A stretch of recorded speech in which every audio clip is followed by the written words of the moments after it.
뭐 저희가 환경이 달라지잖아요. 갑자기 처녀 때였다가 결혼을 하고 그렇죠. 그러다 보니까 또 대화거리가 또 안 되죠. 아기 나면 또 대화가 안 돼요. 맞아.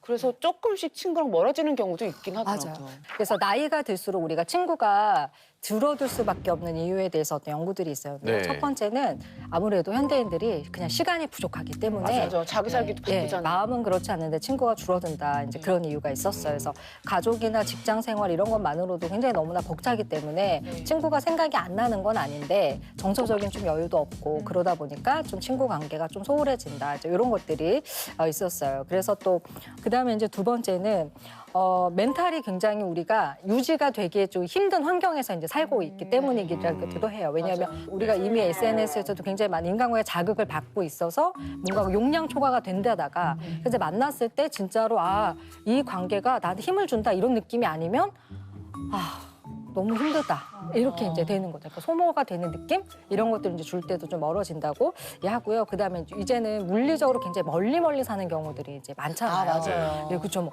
친구 한 명은 의정부, 한 명은 뭐 용인, 한 명은 수원, 한 명은 일산 이러면 너무 좋아도 이제 만나기가 이제 쉽지 않다. 그리고 이제 나이가 들면 사람이 변하잖아요. 네. 그러니까 이제 취향이 변하는 거예요. 맞아. 어렸을 때야 뭐 같이 우르르 몰려다니면서 이제 놀았지만 내가 다 살아보니까 나는 등산을 참 좋아해. 근데 얘는 다 좋은데 영 움직이는 걸 싫어해. 얘는 앉아서 커피를 좋아해. 나는 그냥 걷는 걸 좋아해. 이런 것 때문에 만났을 때도 뭐가 좀 잘 안 맞고. 갈리네. 요래서 이제 갈라지는 것들. 최근에 저도 있죠. 근데 얼마 전에 이제 고향 친구랑 다시 통화를 하는데 아직도 그 친구는 만화책을 좋아하고 있는 거예요. 지금 나이가 동갑인데 아직까지 만화책을 계속 좋아하는데 그 얘기를 계속 하는데 모르겠어요. 뭔지. 옛날에는 이걸로 재성 씨랑 재밌게 얘기했어요. 그러니까. 엄청 얘기했죠. 그 드래곤볼 막 얘기 나오고 막 셀이 어떻게 됐니, 사탄이 어떻게 됐니, 막 마인부가 어떻게 됐니 얘기했는데 지금도 저는 마인부를 얘기하면 저는 이제 더 이상 여력이 없는데 진짜 한마디씩 해야 돼요. 최영우 정신 차려.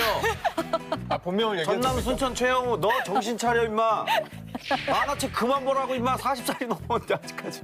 만화책 그만 보라고 임마. 40살이 넘었는데. 그러다 보니까 예전에는 막 4-5명, 많게는 10명 이렇게 같이 모이는 경우가 많았었는데 지금 이제 정말 마음 맞는 친구 한 명 맞아요. 단독으로 보게 되더라고요. 조금씩 만나게 돼요. 맞아요. 그래서 우리가 40대 때 친구의 그 지각 변동이 되게 많이 일어나게 되는데 이때 많은 분들이 어떻게 생각하시냐면 네. 내가 잘못 살았나? 막 이렇게 생각해요. 내가 잘못 살았나?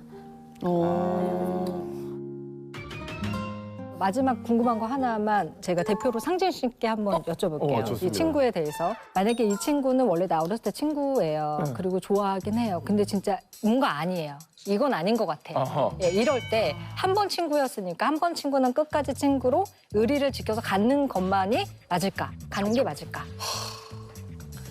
한 번 친구. 결국은 그거를 지키기 위해서 끝까지 노력을 내가 해야 되느냐 말아야 되느냐. 참기도 하고 뭐 당해주기도 하고 뭐. 근데 저는 그게 더 마음이 편했던 것 같아요. 그게. 그러니까 약간 그런 적이 있었는데 너무 뻔히 보여요.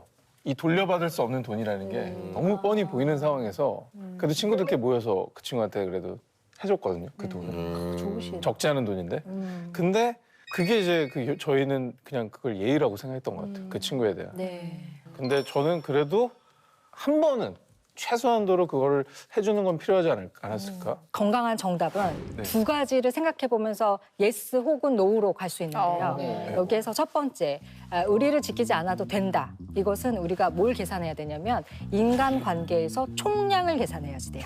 총량. 그런 게 있어요. 그러니까 우리가 인간관계라는 것도 그 총량이라는 게 있어요. 관계에서. 좋은 에너지를 주는 것과 나쁜 에너지를 주는 총량. 네. 그러니까 나를 서운하게 하는 것과 나를 지지해 주는 총량. 이게 다 다른 거예요. 지금까지 이 사람과 나의 첫 만남과 지금까지를 생각했을 때 나에게 더 긍정적인 것이 주는 게 많았나? 그래? 얘가 이렇게 이번엔 굉장히 얘가 나 힘들게 하지만 그래도 얘가 나한테 정말 잘해줬던 시절이 얼마나 많았는가. 그래서 총량 계산이에요. 그래서 총량을 계산했을 때 네. 얘는 그래도 나에게 참 최선을 다했던 마음을 주었던 이런 친구였어. 그러면 힘들지만 가지고 가는 거. 선생님 근데 그 총량이라는 게 그냥 막연히 해야 되나 아니면 특별한 계산법이 따로 그러니까 있나요? 자기가 알아요, 마음에. 네. 남아있는 우리가 보통 앙금이 남는다, 뭐 고마움이 남는다 그러죠. 그건 자기가 이 존재적으로 그냥 알 수 있는 거죠. 저는 정확히 알았던 게 너무 힘이 되는 친구가 가끔 한 번씩 얘가 무슨 병이 도졌는지 그날따라 눈빛이 이렇게 매섭게 바뀌면서 마치 도베르만처럼 물어뜯을 때가 있어요. 그럴 때는 예, 그게 이제 처음 그럴 때는 좀 당황스러운데 왜 이러지 했는데 나중에 가다 보니까 그래 얘도 컨디션이 안 좋을 때도 있고 얘도 나한테 의지되는 부분이 있으니까 그냥 투정 부리고 싶고 하는 거였구나라는 생각을 하게 되더라고요. 근데 선생님 말씀하시고 보니까 제가 알게 모르게 계산을 한번 해봤던 것 같아요. 얘는 나한테 되게 도움이 많이 되는 친구인데. 그러네. 맞아요. 그러니까 자동 계산 되는 분들도 있어요. 네. 네, 자동 계산 되는. 근데 이거 약간 건강하신 분들이 자동 계산 잘 돼요. 오, 나 건강하구나. 네, 그러니까 뭐라 그러지? 이렇게 끌려다니지 않는다. 나를 네. 지키는 맞아요. 네, 말려들지 않고 네. 네, 기본값 세팅 자체가 자족하고 건강하게 사는 게 기본값인 거죠. 아, 맞아요. 그러니까 본능적으로 알아요. 이 불편한 거를 네. 하지 않아야 된다.